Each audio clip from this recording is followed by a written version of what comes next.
Hello students, vacation start हो गए हैं आप लोगों के। और वेकेशंस इसलिए नहीं है कि हम आराम करें या अपनी पढ़ाई को विराम दे दें। बिल्कुल, इन वेकेशंस में हमको और ज़्यादा अच्छी तैयारी करनी है, खासकर हमारे एग्जाम्स के लिए। सिलेबस को कंप्लीट करना है, हो सके तो उसका रिवीजन भी करना है। साथ ही साथ ये भी ध्यान रखना है कि हाफ ईयरली एग्जाम्स में ऐसे टॉपिक जो हमको लगता था कि हमें आते हैं और फिर भी हमसे गलत हो गए या ढंग से प्रॉपरली हमारे तैयार नहीं है, उनको अच्छे से हमें तैयार करना है। चलिए, तो अब हम करते हैं हमारी पढ़ाई को शुरू बिना टाइम वेस्ट किए। और आज की क्लास हम 8th क्लास के लिए चैप्टर नंबर 2, 8th क्लास में सबसे कम सिलेबस हमने किया अभी तक और एक ही चैप्टर अभी तक हमने पढ़ा है। तो अब कोशिश मेरी ये रहेगी कि रेगुलर आपको डेली एक क्लास मिल जाए और इन वेकेशंस में अच्छे से आपको कई सारे चैप्टर्स आप लोगों के मैं तैयार करा सकूँ। तो चलिए, आज की क्लास में चैप्टर नंबर 2 हम पढ़ते हैं, जो कि हमारा है माइक्रो ऑर्गेनिजम्स। चैप्टर को स्टार्ट करते हैं और कोशिश ये करेंगे कि क्लास में साथ ही साथ इसको हम अच्छे से याद कर लें। तो सबसे पहली बात है माइक्रो ऑर्गेनिजम्स। ये होते क्या है? तो हिंदी में इन्हें कहा जाता है सूक्ष्म जीव। सूक्ष्म जीव जब हम इनको कह रहे हैं तो सूक्ष्म जीव का मतलब ये है कि ये वो माइक्रो ऑर्गेनिजम्स यानी कि ये वो जीव हैं जिनको सूक्ष्म का या माइक्रो का मतलब बहुत छोटा। तो ये वो जीव हैं जिनको हम अपनी आंखों से देख नहीं सकते। ठीक है, तो ऑर्गेनिजम्स अराउंड अस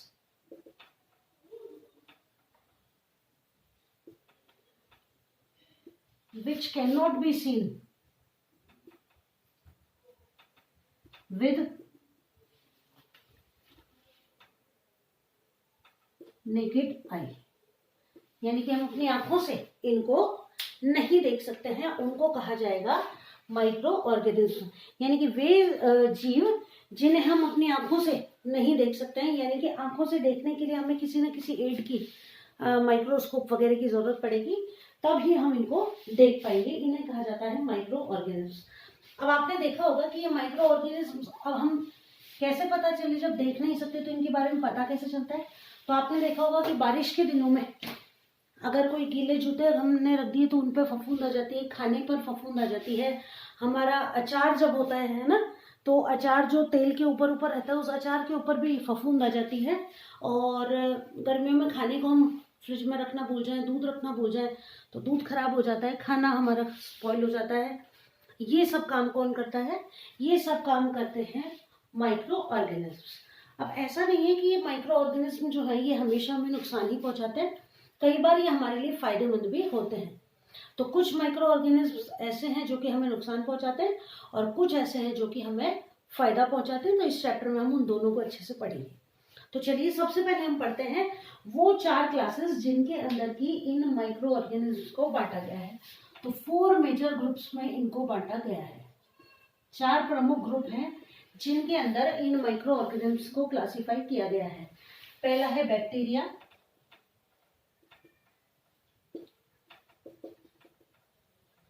दूसरा है फंजाई, उसके बाद थर्ड है प्रोटोजोआ और फोर्थ है एल्गी। ठीक है, बैक्टीरिया, हिंदी में इनको फंजाई को कहते हैं कवक, प्रोटोजोआ ये है और एल्गी को कहा जाता है शैवाल। ठीक है, तो ये तो बात हो गई 4 प्रमुख ग्रुप्स जिनके अंदर, ये आपके एग्जाम का क्वेश्चन कई बार पूछा जाता है कि वो 4 प्रमुख ग्रुप कौन से हैं जिनके अंदर सूक्ष्म जीवों को बांटा जाता है। तो बैक्टीरिया, फंजाई, प्रोटोजोआ और एल्गी, इन 4 ग्रुपों में इनको बांटा जाता है। ठीक है, ये तो बात हो गई। इसके बाद हम बात करें वायरस की। वायरस क्या है? देखिए, वायरस जो है ये है तो माइक्रो ऑर्गेनिज्म ही, लेकिन ये इनसे कुछ डिफरेंट है। अब किस तरह डिफरेंट है वायरस, या इन्हें हम कहते हैं विषाणु। देखिए, माइक्रो ऑर्गेनिज्म लिविंग ऑर्गेनिज्म है, ये हमको पता चल गया, लेकिन ये जो वायरस है इनकी खास बात क्या है? जैसे आपने कोरोना वायरस के बारे में सुना होगा थोड़े टाइम पहले जब आया था। तो देखिए, वायरस की खास बात क्या है कि जब ये किसी सजीव के अंदर होता है, ठीक है, तब तो ये जीवित होता है और जैसे ही किसी रीजन से ये उस सजीव से बाहर निकल जाता है तो ये मृत हो जाता है। यानी कि जब ये अपने किसी होस्ट के शरीर के अंदर रहेगा तभी इसके अंदर सारे काम हो रहे हैं, रिप्रोडक्शन हो रहा है और बीमारी फैलाने का काम। और जैसे ही ये उस सजीव के शरीर से बाहर निकल जाता है वैसे ही ये डेड हो जाता है, लेकिन किसी न किसी माध्यम से ये एयर, वाटर या फिर किसी भी तरह से कम्युनिकेशन से दोबारा ये पहुंच जाता है। तो इसलिए वायरस जो है इन 4 मेजर ग्रुप्स में माइक्रो ऑर्गेनिज्म होते हुए भी अलग से रखा जाता है। अब वायरस जो होते हैं ये कई सारी बीमारियां उत्पन्न करते हैं, और कौन कौन से डिजीज, तो अब हमारा क्वेश्चन बनता है डिजीजेस कॉज्ड बाय वायरस, यानी कि विषाणुओं से होने वाले रोग। अब कौन कौन सी बीमारियां इनसे हो रही है जिसके बारे में हम पढ़े, तो मुख्य रूप से इनसे जो बीमारियां होती है, देखिए पहली जो बीमारी है वो है पोलियो। पोलियो हम जानते हैं, चिकन पॉक्स,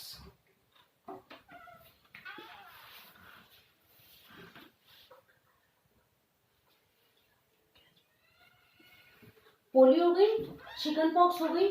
उसके बाद और जो बीमारियां हैं वो हैं कोल्ड, इन्फ्लुएंजा। ये जो बीमारियां हैं ये मुख्य रूप से किसके द्वारा होती हैं, कोल्ड, इन्फ्लुएंजा और स्पेलिंग गलत हो गई, एल लिखिए इसको, ठीक है, और कफ यानी खांसी। ये जो बीमारियां हैं ये मुख्य रूप से किसके द्वारा होती है, वायरस के द्वारा होती है। पोलियो आप जानते ही हैं, चिकन पॉक्स, कोल्ड ठंड लगना, इन्फ्लुएंजा जुकाम और खांसी, ये जो बीमारियां हैं ये मुख्य रूप से किनसे होती है, विषाणु या वायरस के द्वारा होती हैं। इसके अलावा और जो माइक्रो ऑर्गेनिज्म है जो बीमारियां उत्पन्न करते हैं वो है सेकंड, फर्स्ट ये हो गया, सेकंड लिखिए प्रोटोजोआ। प्रोटोजोआ जो होते हैं उनसे होने, प्रोटोजोअन्स, इनसे होने वाली जो बीमारियां हैं उनके नाम हम नोट करते हैं। तो जो प्रोटोजोआ होते हैं उनसे होने वाली बीमारियां हैं dysentery and malaria, dysentery and malaria.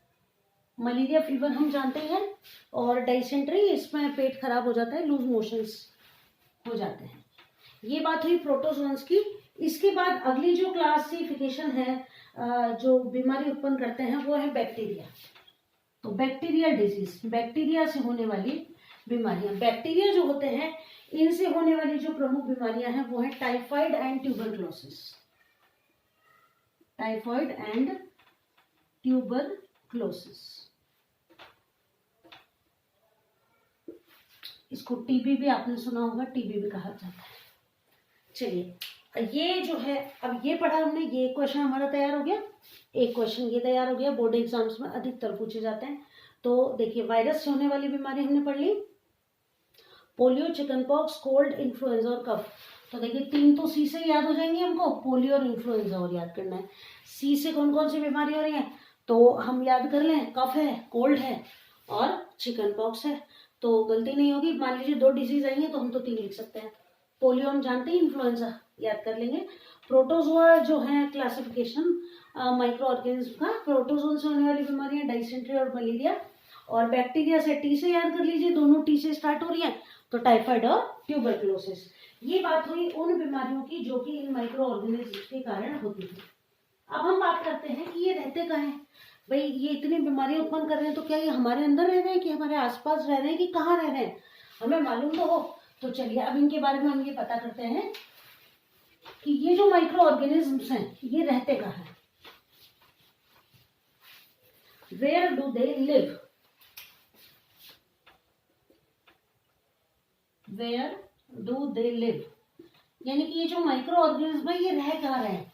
तो देखिए आपको जानकर ताज्जुब होगा कि ये जो माइक्रो ऑर्गेनिजम्स हैं अर्थ पर ऐसी कोई जगह नहीं है जहाँ ये नहीं पाए जाते हैं। हम बात करें अगर कि ठंडी जगहों पर नहीं मिलेंगे तो ये बर्फ के अंदर भी मिलते हैं, गर्म जगहों पर नहीं मिलेंगे तो ये जो गर्म पानी के झरने होते हैं उनमें, बॉइल्ड वाटर के अंदर भी माइक्रोब्स होते हैं, रेगिस्तान के अंदर भी होते हैं, दलदल के अंदर भी होते हैं, फॉरेस्ट के अंदर भी होते हैं, पानी के अंदर भी होते हैं, और हम कहें सी वाटर में नहीं होते तो वहां भी होते हैं। यानी कि अर्थ पर ऐसी कोई जगह नहीं है जहां पर ये माइक्रोब्स नहीं पाए जाते हैं। So they can live everywhere on the earth, ठीक है, यानी पृथ्वी के प्रत्येक भाग में ये पाए जाते हैं। अब हम बात करें इन माइक्रो ऑर्गेनिज्म की कि हमारे ये क्या काम आ रहे हैं, है ना। तो माइक्रो ऑर्गेनिज्म 2 तरह के हो गए माइक्रो ऑर्गेनिज्म्स, एक तो हो गए हार्मफुल और एक हो गई यूजफुल।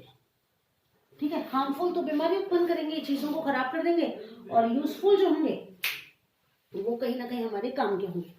तो अब हम पहले पढ़ते हैं यूजफुल बैक्टीरिया या माइक्रो ऑर्गेनिज्म्स के बारे में, कि कौन कौन सी यूजफुल माइक्रो ऑर्गेनिज्म्स हमारे आसपास रहते हैं, साथ ही साथ किस तरीके से ये हमारी मदद करते हैं।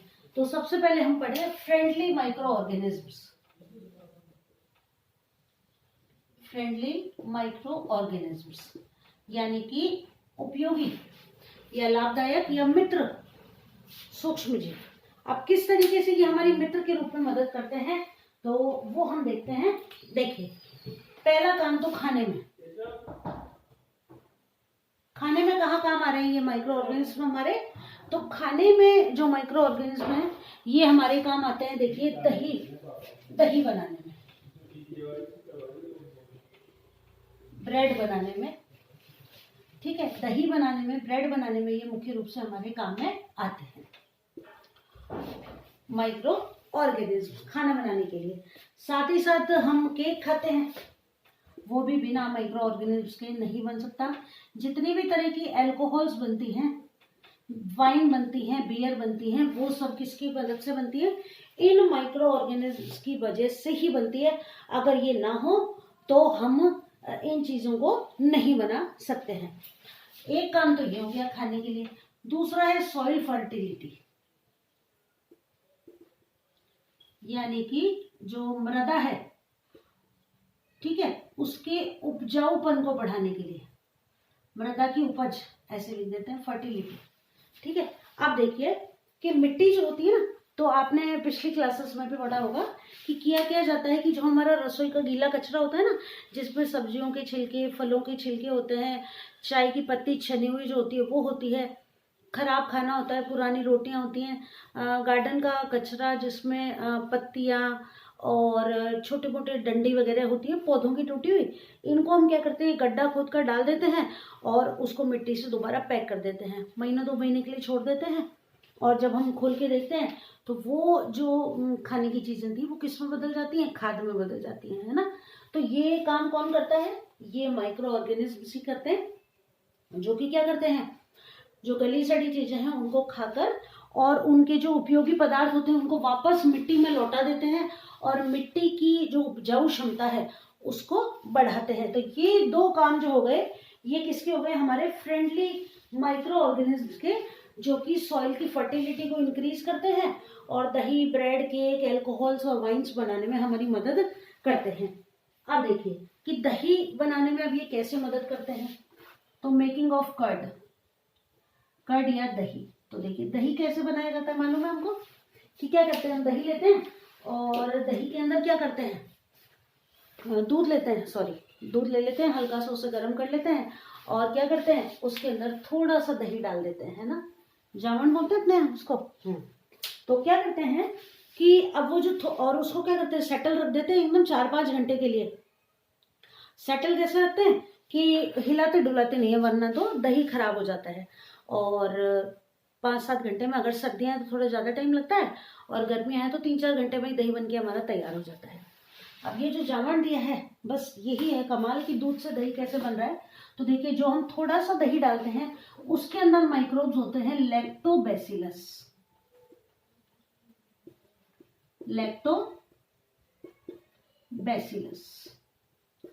अब ये जो लैक्टोबैसिलस है ना, ये जो हमने थोड़ा सा दही डाला है, ठीक है, इसके अंदर थोड़े से लैक्टोबैसिलस थे। अब जब हमने दूध में डाल दिया तो इनको प्रॉपर तो वह एटमॉस्फेयर मिल गया, हल्का सा ल्यूकवार्म दूध हम काम में लेते हैं, तो वो जो टेम्परेचर होता है वो इनके लिए सूटेबल होता है, हल्का सा गर्म। तो अब ये जो लैक्टोबैसिलस बैक्टीरिया हैं जो उस थोड़े से दही में थे, ये क्या करते हैं, वहां जाकर रिप्रोडक्शन करते हैं और रिप्रोडक्शन करते करते अपने नंबर को बढ़ाते हैं और इस तरीके से पूरा जो दूध है वो किस में कन्वर्ट हो जाता है, दही में कन्वर्ट हो जाता है। इसी तरह हम बात करें कि हम जब इडली बनाते हैं या खमण बनाते हैं तो भी हम उसमें क्या डालते हैं, इनो वगैरह डालते हैं, यीस्ट जिसको कहा जाता है वो डालते हैं। और होता ये है कि उसको डालकर और जब हम बनाते हैं तो उसके जो माइक्रोब्स होते हैं उनके एनाएरोबिक रेस्पिरेशन से उत्पन्न होती है कार्बन डाइऑक्साइड गैस, और वो जो उसमें स्पंज उत्पन्न होता है वो उस कार्बन डाइऑक्साइड गैस की वजह से ही उत्पन्न होता है। और किस तरह हमारी इडली और वो जो खमन है इतना स्पंजी बन जाता है, जिससे कि उसका टेक्सचर जो है, वॉल्यूम जो है वो काफी बढ़ जाता है, फूला फूला सा बनता है। तो ये तो बात हो गई फ्रेंडली माइक्रो ऑर्गेनिज्म की।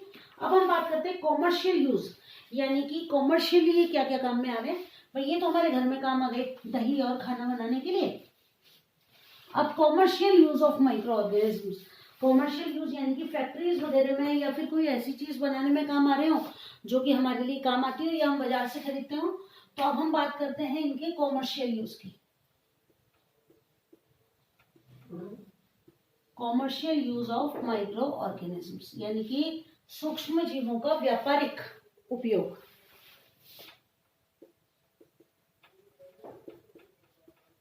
अब कहाँ काम आएंगे ये, तो देखिए व्यापारिक उपयोग जो है इसका, कॉमर्शियल यूज जो है वो सबसे पहला क्या है कि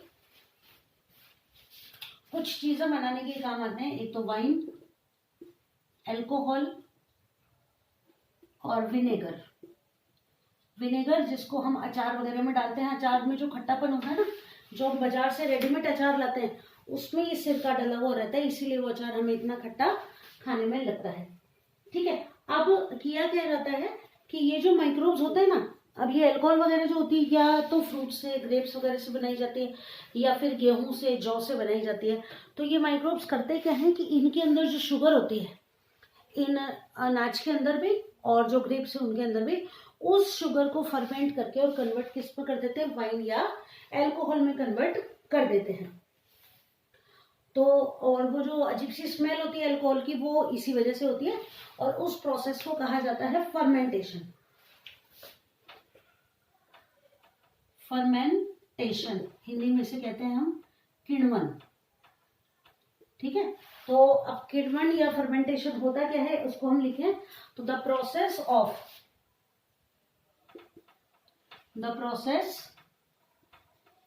conversion of sugar into alcohol is called fermentation। यानी कि वह प्रक्रिया जिससे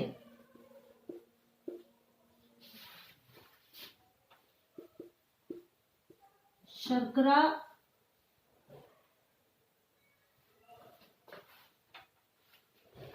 अल्कोहल में परिवर्तित हो जाती है,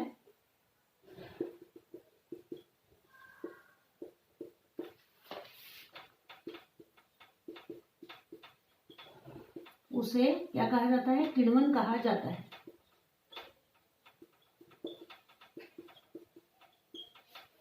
ये बात हो गई फर्मेंटेशन की। तो अब दवाइयां वगैरह बनाने के लिए भी इनका उपयोग किया जाता है। अब दवाइयां, ये कॉमर्शियल यूज हो गया। तो कॉमर्शियल यूज में हम बना रहे हैं इनसे अल्कोहल, वाइन और सिरका, जो कि हम घर पर नहीं बना सकते और इनको हमें बाजार से खरीदना पड़ता है। तो ये किसकी मदद से हो रहा है, माइक्रो ऑर्गेनिज्म्स की मदद से हो रहा है। ये बात हो गई। इसके बाद अब हम आगे चलते हैं कि फर्मेंटेशन जो प्रक्रिया है इसे ढूंढा किसने, तो इसको ढूंढने का श्रेय जाता है एक साइंटिस्ट को जिनका नाम है लुईस पाश्चर। ये पहले साइंटिस्ट जिन्होंने फर्मेंटेशन की खोज की। ये क्वेश्चन इंपॉर्टेंट है, हमसे पूछा जा सकता है। अब हम पढ़ेंगे medicinal use of micro organism. Commercial use पढ़ लिया, अब हम पढ़ते हैं मेडिसिनल यूज। मेडिसिनल यूज यानी कि दवाइयां बनाने के लिए भी इन माइक्रो ऑर्गेनिज्म्स का उपयोग किया जाता है। अब कौन सी दवाइयां बनती हैं उनको पढ़ते हैं हम।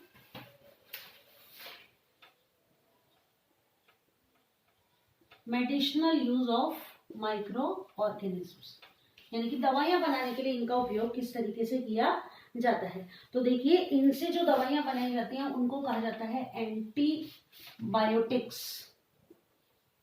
यानी प्रतिजैविक। तो अब आजकल हम जब दवा लेने जाते हैं तो डॉक्टर हमें मेन दवा तो देते हैं, साथ में कहते हैं ये एंटीबायोटिक है, इसको भी आप लेना 2-3 दिन तक या 5 दिन तक लेना, इस तरीके से डॉक्टर हमें सजेस्ट करते हैं। अब ये जो एंटीबायोटिक्स होते हैं ना, ये भी माइक्रो ऑर्गेनिजम्स की मदद से ही बनाए जाते हैं।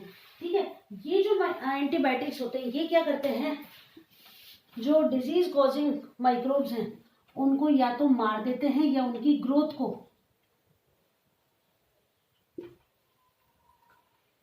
यानी कि या तो उनकी वृद्धि को रोक देते हैं और या उन्हें मार देते हैं।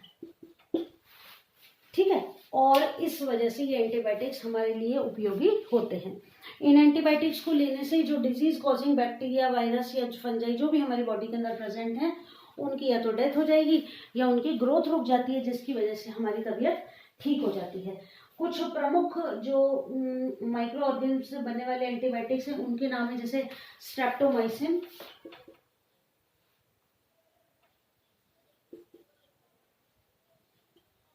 टेट्रासाइक्लिन,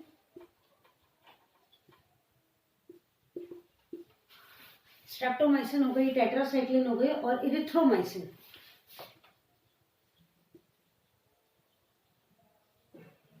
ये जो है ये प्रमुख एंटीबायोटिक्स हो गए जिनके द्वारा कई बीमारियों का इलाज किया जाता है। साथ ही साथ अब ये हमारे लिए ही नहीं, जानवरों के खाने के अंदर भी कई बार ये एंटीबायोटिक्स मिलाकर और कई बीमारियों से उनको बचाने के लिए कोशिश की जाती है और उसका भी कई बीमारियों से बचाव हो पाता है। ठीक है, अब कुछ बातें जो हमें ध्यान रखनी पड़ती है इन एंटीबायोटिक्स को यूज में लेते हुए। पहली बात तो ये कि किसी भी दवाई के साथ कोई भी एंटीबायोटिक्स नहीं ले लेनी चाहिए। ठीक है, दूसरी बात ये कि मान लीजिए मुझे भी फीवर हुआ है और किसी और को भी फीवर हुआ है, तो ये जरूरी नहीं है कि जो एंटीबायोटिक मेरे लिए डॉक्टर ने सजेस्ट किया वो ही एंटीबायोटिक सामने वाले के लिए भी हो सकता है मुझे किसी और तरह का फीवर हो, सामने वाले को कोई और फीवर हो। तो जो एंटीबायोटिक आपको डॉक्टर सजेस्ट करे वो ही लेनी है, किसी और से या बिना बीमारी के सिम्टम्स के या अपनी मर्जी से कोई भी एंटीबायोटिक नहीं ले लेनी है, पहली बात। दूसरी बात ये कि एंटीबायोटिक्स होती हैं जितने दिन के लिए डॉक्टर कहें, मान लीजिए कि हमने बीमारी है हमें और डॉक्टर ने हमें कहा कि 5 दिन की आप दवा लीजिएगा। अब मान लीजिए कि 2 डोज लेने के बाद या 2 दिन बाद हम ठीक हो जाते हैं, तो ये नहीं कि वो एंटीबायोटिक्स अब ले ली, अगर है हमारे पास तो डॉक्टर ने अगर हमें 5 दिन के लिए सजेस्ट किया है तो हमें उन्हें 5 दिन तक ही लेना चाहिए। ये बातें हो गई, वो प्रिकॉशंस ध्यान रखना जो कि एंटीबायोटिक्स को लेते समय हमें ध्यान रखना चाहिए। अब आगे हम बात करते हैं वैक्सीन्स की। अब ये वैक्सीन्स क्या होता है, देखिए अब ये जो जितनी भी चीजें हम पढ़ रहे हैं तो आपको जानकर ये ताज्जुब होगा कि ये सारी चीजें जो जो हम काम में ले रहे हैं ये उन माइक्रोब्स के कारण हैं जिनको हम देख भी नहीं सकते हैं। ठीक है, अब बात करते हैं वैक्सीन्स की।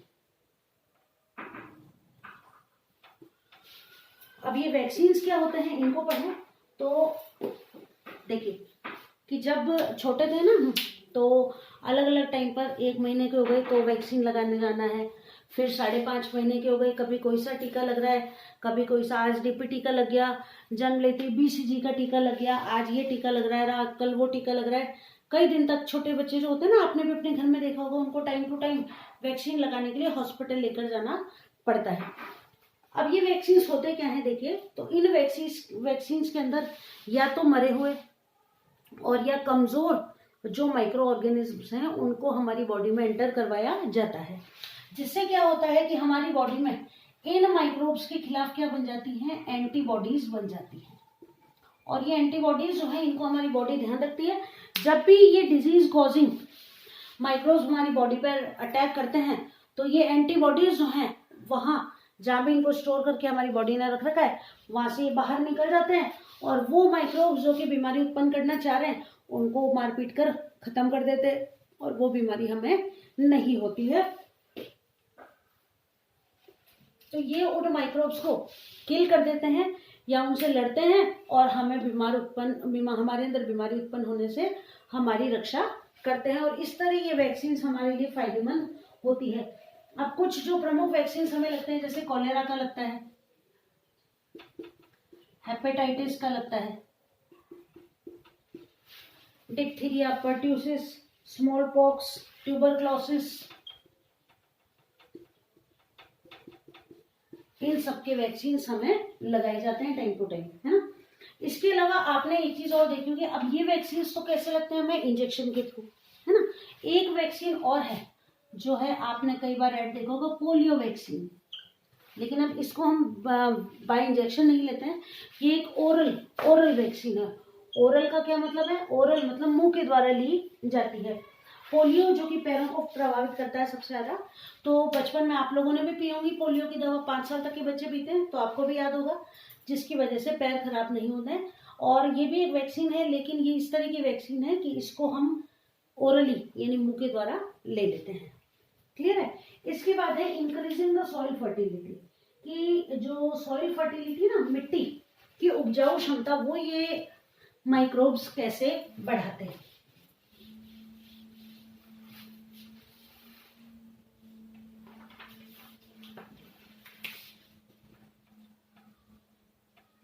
इंक्रीजिंग सॉइल फर्टिलिटी, मिट्टी की उपजाऊ क्षमता बढ़ाना। देखिए एकदम इजी है कि हम जानते हैं कि हमारे एटमॉस्फेयर के अंदर 78% तो कौन सी गैस है? नाइट्रोजन, और लगभग 21% है ऑक्सीजन, और ये जो 1% बच गया इसमें सारी अदर गैसेस आ गई। ठीक है, अब मिट्टी के अंदर भी हम जानते हैं कि ये एयर तो है ही ना। अब होता क्या है कि हम बात कर रहे हैं मिट्टी की उपजाऊ क्षमता, अब ये माइक्रोब्स कैसे बढ़ा रहे हैं। तो देखिए ये माइक्रोब्स जो कि मिट्टी के अंदर रहते हैं, तो होता ये है कि मिट्टी के अंदर ये जो नाइट्रोजन है ना, तो ऐसे माइक्रोब्स मिट्टी के अंदर पाए जाते हैं, खासकर जो दाल वगैरह के पौधे होते हैं ना, उनकी जड़ों में ये माइक्रोब्स रहते हैं। और ये क्या करते हैं कि जो वातावरण की नाइट्रोजन है, एटमॉस्फेयर की नाइट्रोजन है, उसको उन एलिमेंट्स में बदल देते हैं जो कि प्लांट के लिए यूजफुल होते हैं, और ये उस नाइट्रोजन को प्लांट के लिए उपयोगी पदार्थों में बदल देते हैं, और इस तरह ये मिट्टी की उपजाऊ क्षमता को बढ़ाते हैं। साथ ही साथ एक और जो अभी हमने थोड़ी देर पहले ही पढ़ा कि ये जो माइक्रोब्स होते हैं, ये क्या करते हैं कि मिट्टी के अंदर जो भी गली सड़ी चीजें, जो कि डेड और डिकेइंग मटेरियल्स होते हैं, पत्तियों के टुकड़े हैं, छोटे छोटे पौधों के टुकड़े हैं, उनकी शाखाओं के टुकड़े हैं, और ये जो कीड़े मकोड़े वगैरह मर जाते हैं, ये सभी ये माइक्रोब्स क्या करते हैं, जैसे कि आपने देखा होगा कि बड़े बड़े अस्थियों के टुकड़े, वो गाय वगैरह मर जाती हैं, तो देखा होगा आपने, कभी कहीं जा रहे होंगे तो ट्रेन में से पड़े रहते हैं, तो उनको भी ये माइक्रोब्स ही खा पी कर पूरा साफ कर देते हैं, है ना। तो जो जो चीजें ऐसी हैं उनके अंदर जिनको कि खाया जा सकता है, तो एक तरह से वातावरण की सफाई करते हैं ये माइक्रोब्स, है ना। साथ ही साथ मिट्टी की उपजाऊ क्षमता को बढ़ाते हैं, जो मिट्टी के अंदर ऐसी चीजें जो कि हमारे काम की नहीं है, लेकिन फिर भी उनको खाद में बदल देते हैं, और इस तरह मिट्टी की उपजाऊ क्षमता को ये बढ़ाते हैं। ठीक है, अब ये तो बात हुई सारे हार्मलेस बैक्टीरियाज या वायरस या माइक्रो ऑर्गेनिज्म जो कि हमें किसी भी तरह से नुकसान नहीं पहुंचाते हैं। लेकिन अब सारे ही माइक्रो ऑर्गेनिज्म जो है ना, ये फायदेमंद नहीं होते हैं, कुछ नुकसानदायक भी होते हैं। अब हम उन माइक्रोब्स की बात करते हैं जो कि हमारे लिए नुकसानदायक होते हैं, यानी कि हार्मफुल माइक्रो ऑर्गेनिजम्स। हार्मफुल यानी कि ये हमारे लिए कैसे होंगे? खतरनाक, यानी कि नुकसान पहुंचाएंगे। तो सबसे पहले हम हमारी बात करें तो हमारे अंदर क्या उत्पन्न करेंगे? कई तरह की डिजीज, है ना। और डिजीज कॉजिंग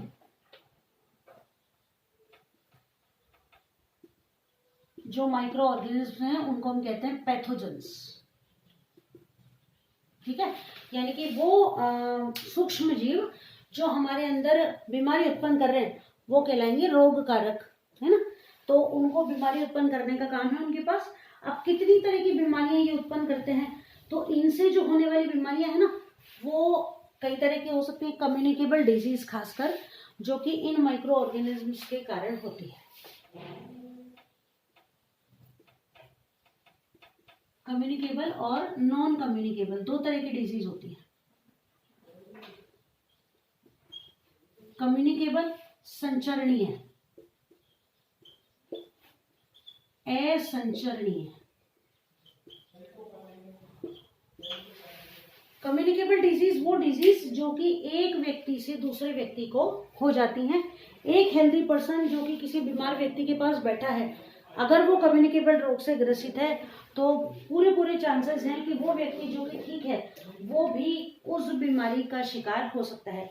ये जो बीमारियां हैं इनके ट्रांसफर होने का तरीका एयर, वाटर, ठीक है, और साथ ही साथ कफ, जैसे किसी ने थूक दिया तो वो हमने उसी एयर में हम सांस लेते हैं तो हमें हो सकती है।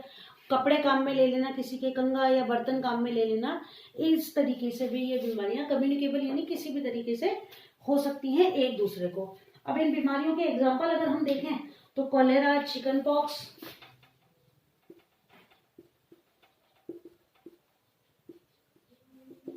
कॉलेरा है, चिकन पॉक्स है, ये बीमारियां कम्युनिकेबल डिजीज हैं। ट्यूबरक्लोसिस है, कोल्ड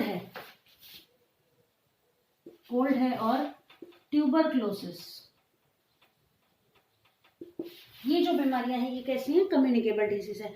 यानी कि चिकन पॉक्स, आपने देखा होगा कि स्कूल में जब किसी को चिकन पॉक्स हो जाता है ना, तो आपके टीचर्स भी ये सजेस्ट करते होंगे कि जब तक ये ठीक ना हो जाए तब तक तुम घर ही रहो, या पेरेंट्स को कह देते हैं कि इनको स्कूल नहीं भेजें।